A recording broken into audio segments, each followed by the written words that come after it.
ನಾವೆಲ್ಲ ಪರೀಕ್ಷೆ ಬರೀಬೇಕಾದ್ರೆ ಹೆಂಗಿತ್ತು ಅಂತ ಹೇಳಿದ್ರೆ ಕ್ವಶನ್ಸ್ ಕೊಟ್ಟು ಉತ್ತರ ಬರೀಲಿಕ್ಕೂ ಸಹ ಅದು 10 ಮಾರ್ಕ್ಸ್ ದಾಗ್ಲಿ 5 ಮಾರ್ಕ್ಸ್ ದಾಗ್ಲಿ 2 ಮಾರ್ಕ್ಸ್ ದಾಗ್ಲಿ ಉತ್ತರ ಬರೀಲಿಕ್ಕೂ ಸಹ ಅಲ್ಲೇ ಜಾಗ ಕೊಡ್ತಿದ್ರು. ಆ ರೀತಿ ಈ ಒಂದು ಪ್ರಶ್ನೆ ಪತ್ರಿಕೆ ಇದ್ದಿದ್ರೆ ವಿದ್ಯಾರ್ಥಿಗಳಿಗೆ ಒಂದ್ ರೀತಿ ಅನುಕೂಲ ಆಗಿರೋದು. ಬಟ್ ಆದ್ರೆ ಇವಾಗ ಕ್ವಶನ್ ಪೇಪರೇ ಬೇರೆ ಕೊಟ್ಟು ಉತ್ತರ ಪತ್ರಿಕೆನೇ ಬೇರೆ ಕೊಡೋದ್ರಿಂದ ಇದು ಒಂದ್ ಸ್ವಲ್ಪ ವಿದ್ಯಾರ್ಥಿಗಳಿಗೆ ಒಂದ್ ರೀತಿ ಸಮಸ್ಯೆನೆ ಅಂತ ಅನಿಸ್ಬೋದು. ಇಲ್ಲ ಸರ್, ಸಮಸ್ಯೆ ಅಂತ ಏನಿಲ್ಲ. ಕೆಲವು ಮಕ್ಳುಗಳದ್ದು ಹ್ಯಾಂಡ್ ರೈಟಿಂಗ್ ತುಂಬಾ ಚೆನ್ನಾಗಿ ಬರೀತಾರೆ. ಎಷ್ಟು 8 ಲೈನ್ ಅಂದ್ರೆ 8 ಲೈನ್ ಕರೆಕ್ಟ್ ಆನ್ಸರ್ ಇರುತ್ತೆ. ಇನ್ನ ಕೆಲವರಿಗೆ 1 ಲೈನ್ ಅಲ್ಲಿ 2 ವರ್ಡ್ ಇರುತ್ತೆ, ಅವ್ರಿಗೆ ಹೆಚ್ಚಿಗೆ ಬೇಕು. ಅವ್ರೆಲ್ಲಿ ಬರೀತಾರೆ? 8 ಪಾಯಿಂಟ್ ಬರೆಯೋದ್ರಲ್ಲಿ 4 ಪಾಯಿಂಟ್ ಮಾತ್ರ ಬರೀತಾರೆ. ರಿಮೈನಿಂಗ್ ಆನ್ಸರ್ ಎಲ್ಲಿ ಬರೀಬೇಕು ಅವರು? ಹಾಗಾಗಿ ಆ ಅವ್ಯವಸ್ಥೆಗಳನ್ನ ಹೋಗ್ಲಾಡಿಸ್ಲಿಕ್ಕೆ ಫುಲ್ ಬುಕ್ಲೆಟ್ ಆನ್ಸರ್ ಶೀಟ್ ಕೊಡ್ತಾರೆ. ಎಷ್ಟು ಪೇಜ್ ಬೇಕು ಎಕ್ಸ್ಟ್ರಾ ಇರುತ್ತೆ. ಒಂದು ಕ್ವಶನ್ಗೆ ಆನ್ಸರ್ ಮಾಡ್ಲಿಕ್ಕೆ ಎಷ್ಟು ಪೇಜ್ ಲೈನ್ಸ್ ನೀಡೆಡ್, ಅದಕ್ಕೆ ಎಕ್ಸ್ಟ್ರಾ ಪೇಜಸ್ ಗಳನ್ನ ಶೀಟ್ ಗಳನ್ನ ಸೇರಿಸಿ ಕೊಟ್ಟಿರ್ತಾರೆ. ಇನ್ನ ಮಿಗುತ್ತೆ ಬೇಕು ಅಂದ್ರೂ ತಗೋಬಹುದು ಸರ್. ಕಂಪ್ಲೀಟ್ ಆಗಿ ಎಲ್ಲಾ ಪೇಜ್ ಕವರ್ ಆಗಿದ್ರೆ ಮತ್ತೆ ಅಡಿಷನ್ ತಗೋಬಹುದು. ಸೊ ತಪ್ಪುಗಳು ಅಂತ ಬಂದಾಗ ವಿದ್ಯಾರ್ಥಿಗಳು ಮಾಡೋದು ಇದಿಷ್ಟೇ, ಅಂದ್ರೆ ಯಾವ್ದೋ ಕ್ವಶನ್ ಅರ್ಥ ಮಾಡ್ಕೊಳ್ಳುವಲ್ಲಿ ತಪ್ಪು ಮಾಡ್ತಾರೆ. ಒಂದು ಇಂಟು ಕ್ವಶನ್ ನಂಬರ್ ನ ಕರೆಕ್ಟ್ ಆಗಿ ಹಾಕಲ್ಲ, ಇನ್ ಆರ್ಡರ್ ಆಗಿ ಬರೀತಾರೆ. ಒಂದು ಮತ್ತೆ ಕ್ವಶನ್ ನಂಬರ್ ಬೇರೆ ಇರುತ್ತೆ, ಆನ್ಸರ್ ಬೇರೆ ಇರುತ್ತೆ. ಆ ಕ್ವಶನ್ ಇರುತ್ತೆ, ನಂಬರ್ ಇರುತ್ತೆ, but answer question number interchange ಆಗಿರುತ್ತೆ. ನಾವು ಹುಡುಕಿ ತಡ್ಕಿ ಇದು ಯಾವ ಮೈಂದು ಯಾವ ಕ್ವಶನ್ ಆನ್ಸರ್ ಇದೆ ಮತ್ತೆ ಚೇಂಜ್ ಮಾಡ್ತಿದ್ದಿ, ನಮ್ಗೆ ಫೈನ್ ಆಗುತ್ತೆ ಅಂತ ನಾವದ್ ಮಾಡ್ಲಿಕ್ಕೆ ಹೋಗಲ್ಲ. ಗೊತ್ತಿದ್ರು ಮಾಡ್ಲಿಕ್ಕೂ ನಮ್ಗೆ ಯಾಕೆ ಕೊಯ್ರಿ? ಆನ್ಸರ್ ಇದೆ, ಕ್ವಶನ್ ನಂಬರ್ ರಾಂಗ್ ಇದೆ ಅಂತ ರಾಂಗ್ ಆಗ್ತೀವಿ, ಮಕ್ಳು ಮಾರ್ಕ್ಸ್ ಕಳ್ಕೊಂತಾರೆ. ವಿದ್ಯಾರ್ಥಿಗಳು ಬಹುಮುಖ್ಯವಾಗಿ ನೆನ್ಪಿಟ್ಕೊಳ್ಬೇಕಾದಂತಹ SSLC ವಿದ್ಯಾರ್ಥಿಗಳು ಪ್ರಮುಖವಾದ ಅಂಶ ಇದು. ಯಾಕಂತ ಹೇಳಿದ್ರೆ ನೋಡಿ, ನೀವು ಕ್ವಶನ್ ನಂಬರೇ ಒಂದ್ ಹಾಕೋದು, ಉತ್ತರನೇ ಒಂದ್ ಬರೆಯೋದು, ಮರ್ತ್ಬಿಟ್ಟು ಒಂದ್ ಕ್ವಶನ್ ಓದಿರ್ತೀರಾ, ಬರಿಬೇಕಾದ್ರೆ ಅದೇ ಕ್ವಶನ್ ಬರಿಬೇಕು. ಆಲ್ರೆಡಿ ನಂಬರ್ ಹಾಕ್ಬಿಟ್ಟಿರ್ತೀರಾ, ಆದ್ರೆ ಯಾವ್ದೋ ಒಂದು ಪ್ರಶ್ನೆ ಮತ್ತೆ ಓದ್ಬಿಟ್ಟು ಏನೋ ಬರ್ಬಿಟ್ಟಿರ್ತೀರಾ. ಸೊ ಮತ್ತೆ ಇನ್ನೊಂದು ಆರ್ಡರ್ ವೈಸ್ ಬರ್ಕೊಂಡು ಹೋಗ್ಬೇಕು. ಅವಾಗ ಮಾತ್ರ ನಿಮ್ಗೆ ಹೆಚ್ಚಿನ ಅಂಕಗಳನ್ನ ಗಳಿಸ್ಲಿಕ್ಕೆ, ಮತ್ತೆ ಇವ್ಯಾಲ್ಯೂಯೇಟರ್ಗಳು ತಾಳ್ಮೆಯಿಂದ ಅವ್ರಿಗೂ ಸಹ ನಿಮ್ಗೆ ನಿಧಾನವಾಗಿ ಓದ್ಕೊಂಡು ಅವರು ಸಹ ಅಂಕಗಳನ್ನ ಕೊಡ್ಲಿಕ್ಕೆ ನಿಧಾನವಾಗಿ ಇನ್ನೇನ್ ಮಾಡ್ತೀವಿ ಅಂದ್ರೆ ಅವಾಗ ಜಸ್ಟ್ ಪಾಸ್ ಆಯ್ತಾ 30 ಬಂತಾ ಬಿಡು ಅಷ್ಟೇ, ತಲೆ ಕೆಡ್ಸ್ಕೊಳ್ಳೋದಿಕ್ ಹೋಗಲ್ಲ ಅಲ್ಲಿ. ಆಗುತ್ತೆ ಒನ್ನೊಮ್ಮೆ. ಬಟ್ ಪಾಸ್ ಆಗಿಲ್ಲ 20+ ಬಂತು ಅಂದಾಗ ಹುಡುಕಿ ತಡ್ಕಿ ತಲೆ ನಮ್ಗೆ ಅಬ್ಸ್ಟ್ರಾಕ್ಟ್ ಆಗ್ಬಿಡುತ್ತೆ ಆಟೋಮೆಟಿಕ್. ಮತ್ ಇನ್ನೊಂದು, ಒಂದು ಕ್ವಶನ್ಗೂ ಮತ್ತೊಂದು ಕ್ವಶನ್ಗೂ ಇಂಟರ್ ಸ್ಪೇಸ್ ಬಿಡ್ಬೇಕು.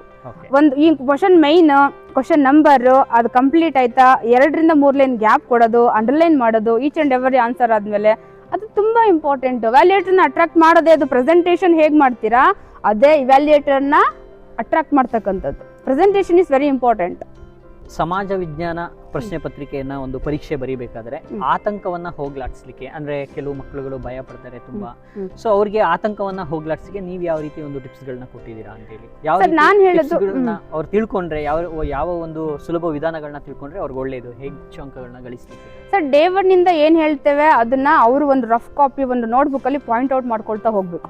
ಒಂದ್ ಫಸ್ಟ್ ಲೆಸನ್ ಮಾಡುವಾಗ ಮ್ಯಾಮ್ ಏನ್ ಹೇಳಿದ್ರು, ಸರ್ ಏನ್ ಹೇಳಿದ್ರು, ಏನ್ ಇಂಪಾರ್ಟೆಂಟ್ ಇದು, ನಾನು ಏನ್ ರಿಕಾಲ್ ಮಾಡ್ಬೇಕು, ಮರ್ತೋಗುತ್ತೆ ಸಹಜ ಅದು. ಬಟ್ ಆ ಮರವನ್ನ ಹೋಗ್ಲಾಡ್ಸ್ಕೋಬೇಕು ಅಂತ ಹೇಳಿದ್ರೆ ಪಾಯಿಂಟ್ ಔಟ್ ಮಾಡ್ಕೋಬೇಕು. ಜಸ್ಟ್ ಗ್ಲಾನ್ಸ್ ಮಾಡ್ಕೋಬೇಕು, ಈ ಲೆಸನ್ ಇಷ್ಟ ಹೇಳಿದ್ರು ನಮ್ಮ ಮ್ಯಾಮು, ನಾನು ಇದನ್ನ ಹೀಗ್ ಮಾಡ್ಕೋಬೇಕು. ರಫ್ ಸ್ಕೆಚ್ ಮಾಡ್ಕೊಬೇಕು, ಅವರು ತಮಗೆ ತಾವೇ ಎಕ್ಸ್ಪ್ಲೈನ್ ಮಾಡ್ಕೊಳ್ಬೇಕು. ಆಗ ಮೆಮೊರಿಯಲ್ಲಿ ಉಳಿಯುತ್ತೆ, ಯಾವುದೇ ಕಾರಣಕ್ಕೂ ಯಾರು ಮರಲಿಕ್ಕೆ ಸಾಧ್ಯ ಆಗಲ್ಲ. ಈಗ ಕೊನೆ 3 ತಿಂಗಳಿದೆ ವಿದ್ಯಾರ್ಥಿಗಳು ಒಂದು ಅಭ್ಯಾಸ ಮಾಡ್ಲಿಕ್ಕೆ. ಸೊ ಈ ಒಂದು ಹಂತದಲ್ಲಿ ಅವರು ಸಹ ಏನಾದ್ರು ಶಾರ್ಟ್ ನೋಟ್ಸ್ ಗಳನ್ನ ಮಾಡ್ಕೊಂಡು ಏನಾದ್ರು ಮಾಡ್ಕೋಬಹುದು ಸರ್. ಏನನ್ನ ಲರ್ನ್ ಮಾಡ್ತಾರೆ ಆ ಲರ್ನ್ ಮಾಡುವಾಗ ಜಸ್ಟ್ ಒಂದೊಂದು ವರ್ಡ್ ರಫ್ ಕಾಪಿ ಹಾಕೊಬೇಕು ಅವರು. ಓಕೆ. ಸೊ ಕೊನೆಯ ಪ್ರಶ್ನೆ, ಸೊ ರಿವಿಷನ್ ಅನ್ನೋದು ಯಾವಾಗ್ಲಿಂದ ಇಂಪಾರ್ಟೆಂಟ್, ಹೇಗಿರ್ಬೇಕು, ಮತ್ತೆ ಯಾವ್ದಾದ್ರು ಟೆಕ್ನಿಕ್ ಗಳನ್ನ ನೀವು ಸಲಹೆ ಕೊಡ್ತೀರಾ? ಸರ್, ರಿವಿಷನ್ ಅಂದ್ರೆ ನಾನು ಡೇ 1 ಇಂದಾನೆ ಮಾಡ್ಕೊಳ್ಬೇಕು. ಪ್ರತಿದಿನ ಹೆವಿ ಸಿಲೆಬಸ್ ಇರೋದ್ರಿಂದ ಸೋಷಿಯಲ್ ಸೈನ್ಸ್ ಅಲ್ಲಿ ಅವರು ಅಟ್ ದ ಟೈಮ್ 33 ಲೆಸನ್ ಓದ್ತೀನಿ. ನಮ್ಮಲ್ಲಿ ಹಿಸ್ಟ್ರಿ ತುಂಬಾ ಲೆಂತ್ ಬರುತ್ತೆ, ಫ್ರೀಡಮ್ ಸ್ಟ್ರಗಲ್ ತುಂಬಾ length lesson, doctor B R Ambedkar ಬಗ್ಗೆ ಬರುತ್ತೆ, ದಂಡಿ ಮಾರ್ಚು, ಸಾಲ್ಟ್ ಸತ್ಯಾಗ್ರಹ ಅಂತ ಏನ್ ಕರಿತೀವಲ್ಲ ಅದು ದಂಡಿ ಮಾರ್ಚ್ ಅದು, ಆಮೇಲೆ ಜಲಿಯನ್ ವಾಲಾ ಬಾಗು, ಚೌರಿ ಚೌರ, ಮತ್ತೆ ಮಾಡರೇಟ್ಸ್, ಎಕ್ಸ್ಟ್ರೀಮಿಸ್ಟ್ಸ್, ರೆವಲ್ಯೂಷನರಿ, ತುಂಬಾ ಕಾನ್ಸೆಪ್ಟ್ ಬರುತ್ತೆ. ಲೆಂತ್ ಲೆಸನ್, ಒಂದೇ ಲೆಸನ್ ಸುಮಾರು 20+ ಪೇಜಸ್ ಗಳಿದೆ. ಅದರಲ್ಲಿ ಸುಮಾರು 4 ಮಾರ್ಕಿನ ಹಲವಾರು ಕ್ವಶನ್ಸ್ ಗಳು ಬರುತ್ತೆ. ಒಂದೇ ಲೆಸನ್ ಅಷ್ಟು ಕ್ವಶನ್ ಬರ್ತವೆ ಹಿಸ್ಟ್ರಿಯಲ್ಲಿ ಅಂದ್ರೆ, ರಿಮೈನಿಂಗ್ 7-8 ಲೆಸನ್ಸ್ ಗಳಲ್ಲಿ. ಹಾಗಾಗಿ ತುಂಬಾ ಕಷ್ಟ. ಹಾಗಾಗಿ ಡೇ 1 ಇಂದಾನೆ ಸೋಷಿಯಲ್ ಅಪ್ ಟು ಡೇಟ್ ಅವತ್ತಿಂದ ಅವತ್ತೇ ಲರ್ನ್ ಮಾಡ್ಕೋಬೇಕು.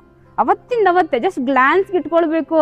ಇನ್ನೇನಾದ್ರೂ ಬಿಟ್ಟಿದೇವಾ, ಸ್ಕಿಪ್ ಮಾಡಿದೇವಾ, ಯಾವ ಈಗ for example world organisations lesson ಇದೆಯಲ್ಲ, ಅದರಲ್ಲಿ UNO, ಯುನೆಸ್ಕೋ, IFO, WHO ಅವುಗಳು ಮೈನ್ ಹೆಡ್ ಕ್ವಾರ್ಟರ್ಸ್ ಎಲ್ಲಿದೆ, ಯಾವಾಗ ಎಸ್ಟಾಬ್ಲಿಷ್ ಆಯ್ತು, ವರ್ಲ್ಡ್ ವಾರ್ ಅಲ್ಲಿ ಫಸ್ಟ್ ವರ್ಲ್ಡ್ ವಾರು, ಸೆಕೆಂಡ್ ವರ್ಲ್ಡ್ ವಾರು, ಅದಕ್ಕೆ ಕಾಸಸ್, ಮತ್ತೆ ನಾಜಿ ಐಡಿಯಾಲಜಿ, ಇಟಲಿಯಲ್ಲಿ ಮುಸೋಲಿನಿ, ಅವೆಲ್ಲ ಕೇಳ್ತಾರೆ. ತುಂಬಾ ಕಷ್ಟ ಇದೆ, ಅವನ್ನ ತುಂಬಾ ನೆನ್ಪಿಟ್ಕೊಳ್ಬೇಕು. ಅಂದ್ರೆ ಡೇ 1 ಆ ಲೆಸನ್ ನಿಂದ ಏನ್ ಎಕ್ಸ್ಪ್ಲನೇಷನ್ ಮಾಡ್ತೀವಿ ಅವತ್ತಿನ ದಿನನೇ ಅವರು ರಫ್ ಕಾಪಿ ಅವರು ಒಂದು ರೆಡಿ ಮಾಡ್ಕೊಳ್ಬೇಕು. ಮೆಮೊರಿಯಲ್ಲಿ ಇರಲ್ಲ ಸೋಷಿಯಲ್, ಮೆಂಟಲ್ ಆಗ್ಬಿಡ್ತೀವಿ ನಾವು ಎಕ್ಸ್ಪ್ಲೇನ್ ಮಾಡ್ತಾ ಹೋದ್ರೆ, ನಮಗೆ ಮರ್ತೋಗ್ಬಿಡುತ್ತೆ ಒಮ್ಮೊಮ್ಮೆ. ಅದನ್ನ ರಫ್ ಕಾಪಿ ಹಾಕೋಬೇಕು, ಪಾಯಿಂಟ್ ಔಟ್ ಮಾಡ್ಕೊಳ್ಬೇಕು, ಮೆಮೊರೈಸ್ ಮಾಡ್ಕೋಬೇಕು. ಕುಂತಲ್ಲಿ ನಿಂತಲ್ಲಿ ಸುಮ್ಮನಿದ್ದಾಗ ಸುಮ್ಮನೆ ಮೈಂಡಲ್ಲೇ ರಿವೈಸ್ ಮಾಡ್ಕೋಬೇಕು, ಆಗ ಮಾತ್ರ ಮೆಮೊರಿಯಲ್ಲಿ ಉಳಿಯುತ್ತೆ. ಈಗ SLC ಅಲ್ಲಿ ಸ್ಟಡಿ ಮಾಡ್ತಕ್ಕಂಥ ಲೆಸನ್ಸ್ಗಳು 33 ಹಿಸ್ಟ್ರಿ ನಾವು ಮತ್ತೆ ಲೈಫಲ್ಲಿ ಸ್ಟಡಿ ಮಾಡಲ್ಲ. ಹಾಗಾಗಿ ತುಂಬಾ ಇಂಪಾರ್ಟೆಂಟ್. ಸಮಾಜ ವಿಜ್ಞಾನವನ್ನ ಹೆಚ್ಚು ಓದ್ಕೊಂಡಷ್ಟು ಯಾವ್ದಕ್ಕೆ ಅನುಕೂಲ ಆಗುತ್ತೆ ಅಂತ ನೀವು ಸರ್ ವಿದ್ಯಾರ್ಥಿ ಮುಂದೆ ಫ್ಯೂಚರ್ ಕಾಂಪಿಟೇಟಿವ್ ಎಕ್ಸಾಮ್ಗಳಿಗೆ ತುಂಬಾ ಈಸಿ ಆಗುತ್ತೆ ಸರ್. ಇದನ್ನ ವಿದ್ಯಾರ್ಥಿಗಳಿಗೂ ಸಹ ಹೇಳ್ಕೊಟ್ಟಿದ್ದೀವಿ, ಮುಂದೆ ಇನ್ನೂ ಮತ್ತೊಮ್ಮೆ ಹೇಳ್ತೇವೆ. ಸಿಲೆಬಸ್ ಕವರಿಂಗ್ ಹೋಗ್ತಾ ಇದ್ದೇವೆ, ಇನ್ನೊಂದು ವೀಕಲ್ಲಿ ಕಂಪ್ಲೀಟ್ ಆಗುತ್ತೆ. ಬಟ್ ಮುಂದೆ ಭವಿಷ್ಯದಲ್ಲಿ ಇಂತಹ ಕಾಂಪಿಟೇಟಿವ್ ವರ್ಲ್ಡ್ ಎದುರಿಸಬೇಕು ಅಂತ ಹೇಳಿದ್ರೆ ತುಂಬಾ important social language. Being A social student ತುಂಬಾ ಅನುಕೂಲ. ತಮ್ಮ ಜೀವನವನ್ನ ತಾವು ತಮ್ಗೆ ಅಡಾಪ್ಟ್ ಮಾಡ್ಕೊಳ್ತಕ್ಕಂಥ ನಮ್ಮ ಜೀವನನೇ ಸೋಷಿಯಲ್. ನಮ್ಮ ಜೀವನಕ್ಕೆ ಏನ್ ಬೇಕೋ ಅದೇ ಸೋಷಿಯಲ್ ಅಲ್ಲಿ ಇರೋದು. ಹಾಗಾಗಿ ಅದನ್ನ ಅರ್ಥ ಮಾಡ್ಕೊಳ್ಳಿಲ್ಲ ಅಂದ್ರೆ ಸಮಾಜದಲ್ಲಿ ಒಳ್ಳೆ ಸಿಟಿಸನ್ ಅಂತೂ ಆಗ್ಲಿಕ್ಕೆ ಸಾಧ್ಯನೇ ಇಲ್ಲ. ವಿದ್ಯಾರ್ಥಿಗಳಿಗೆ last smart tips and easy tips ಅಂದ್ರೆ ಏನ್ ಹೇಳಕ್ ಇಷ್ಟಪಡ್ತೀರಾ ಕೊನೆಯದಾಗಿ SSLC ಪರೀಕ್ಷೆ ಬರೆಯುವಂತಹ ವಿದ್ಯಾರ್ಥಿಗಳಿಗೆ? ಏನನ್ನ ಪ್ರಾಕ್ಟೀಸ್ ಮಾಡ್ತೀರಾ, ಯಾವತ್ತು ಪ್ರಾಕ್ಟೀಸ್ ಮಾಡ್ತೀರಾ ಅದನ್ನ ನೀಟಾಗಿ ಪಾಯಿಂಟ್ ಔಟ್ ಮಾಡ್ಕೊಳ್ಳಿ, ಗಮನ ಇಟ್ಟು ಅದ್ರ ಕಡೆ ಕಾನ್ಸಂಟ್ರೇಟ್ ಮಾಡಿ ಓದಿ. ಎಕ್ಸಾಮ್ ಪಾಯಿಂಟ್ ಆಫ್ ವ್ಯೂ ಇಂದ ಓದ್ಬೇಡಿ. ಒಳ್ಳೆ ಭವಿಷ್ಯ 1-2 ಮಾರ್ಕ್ ಕಡಿಮೆ ಆಗಬಹುದು, ಆದ್ರೆ ಒಳ್ಳೆ ರಿಸಲ್ಟ್ ಅನ್ನು ಪಡೆಯಬೇಕು, ಮುಂದೆ ಒಳ್ಳೆ ಭವಿಷ್ಯ ಕೊಟ್ಕೊಳ್ಬೇಕು, ನಾಲೆಡ್ಜ್ ಅನ್ನು ಸಹ ಕ್ಯಾರಿ ಫಾರ್ವರ್ಡ್ ಮಾಡಬೇಕು. ಆ ದಿಸೆಯಲ್ಲಿ ಸಬ್ಜೆಕ್ಟ್ ಅನ್ನು ಓದಿ ಅರ್ಥ ಮಾಡ್ಕೊಳ್ಳಿ, ಒಳ್ಳೆ ಅಂಕಗಳನ್ನ ಗಳಿಸಿ. ಇದುವರೆಗೂ ನಮ್ಮ ಶಾಲೆಯಲ್ಲಿ ಸೋಷಿಯಲ್ ಸೈನ್ಸ್ 99 ಹೈಯೆಸ್ಟ್ ಬಂದು ನಿಂತಿದೆ. 1 ಮಾರ್ಕ್ ಅಲ್ಲಿ ನಮಗೆ ಔಟ್ ಆಫ್ ಔಟ್ ಮಿಸ್ ಆಗಿದೆ. ಬೇರೆ ಮ್ಯಾಥ್ಸ್, ಕನ್ನಡ, ಹಿಂದಿಯಲ್ಲಿ ಬಂದಿದೆ, ಬಟ್ ಸೋಷಿಯಲ್ ಅಲ್ಲಿ ಸೈನ್ಸ್ ಅಲ್ಲಿ 99ಗೆ ಬಂದು ನಿಂತಿದೆ. ಅದೊಂದು ನಮಗೆ ಬೇಜಾರಿದೆ. ಅದ್ ನೋಡೋಣ, ಈಗ ನಮ್ಮ ಬ್ಯಾಚ್ಗಳು ಮಾಡ್ತಾರೆ, ನೋಡ್ಬೇಕು. ನೀವು ಎಲ್ಲ ವಿದ್ಯಾರ್ಥಿಗಳು ಮಾಡಿ ಅಂತ ಹೇಳ್ತಾರೆ. ಕಳೆದ ಬಾರಿ ಜ್ಞಾನಶ್ರೀ ಇಂಟರ್ನ್ಯಾಷನಲ್ ಸ್ಕೂಲ್ಗೆ 7ನೇ ರ್ಯಾಂಕ್ ಬಂದಿತ್ತು. ಈ ಬಾರಿ ಎಷ್ಟು ಬರುತ್ತೆ ಅನ್ನೋದನ್ನ ಕಾದ್ ನೋಡೋಣ. ಸೊ ಈವರೆಗೆ ಕವಿತಾ ಮೇಡಮ್ ರವರು SSLC ವಿದ್ಯಾರ್ಥಿಗಳಿಗೆ ತುಂಬಾ ಮುಖ್ಯವಾದ ವಿಚಾರಗಳನ್ನ ತಿಳಿಸ್ಕೊಟ್ರು. ಹೇಗೆ ಬರೀಬೇಕು, ಎಲ್ಲಿ ತಪ್ಪು ಮಾಡ್ತಾ ಇದ್ದೀರಿ. ಸೊ ಇವ್ಯಾಲ್ಯೂಯೇಟರ್ ಸಹ ಏನನ್ನ ನೋಡ್ತಾರೆ, ಅವ್ರು ಯಾವಾಗ ಹೆಚ್ಚು ಅಂಕಗಳನ್ನ ಕೊಡ್ತಾರೆ, ಯಾವುದನ್ನ ನೋಡಿ ಅವರು ನೀವು ಯಾವ ತಪ್ಪುಗಳನ್ನ ಮಾಡಬಾರ್ದು ಅನ್ನೋದ್ರ ಬಗ್ಗೆ ಅತಿ ಮುಖ್ಯವಾಗಿ ತಿಳಿಸ್ಕೊಟ್ರು. ಮೇಡಮ್ ಧನ್ಯವಾದಗಳು. Thank you sir. SSLC ವಿದ್ಯಾರ್ಥಿಗಳಿಗೆ ಆಲ್ ದ ಬೆಸ್ಟ್ ಅಂತ ಹೇಳ್ತಾ ಈ ಒಂದು ಸರಣಿಯನ್ನು ಮುಗಿಸ್ತಾ ಇದ್ದೀನಿ. ಸಮಾಜ ವಿಜ್ಞಾನ ವಿಷಯದ ಕುರಿತು ಮತ್ತೊಂದು ವಿಡಿಯೋದಲ್ಲಿ ಮತ್ತೊಂದು ವಿಷಯದ ಬಗ್ಗೆ ನಾನು ಟಿಪ್ಸನ್ನು ತಜ್ಞರಿಂದನೇ ಕೊಡಿಸ್ತೀನಿ. ಧನ್ಯವಾದಗಳು. ಬಾಯ್ ಬಾಯ್. ನಮಸ್ತೆ.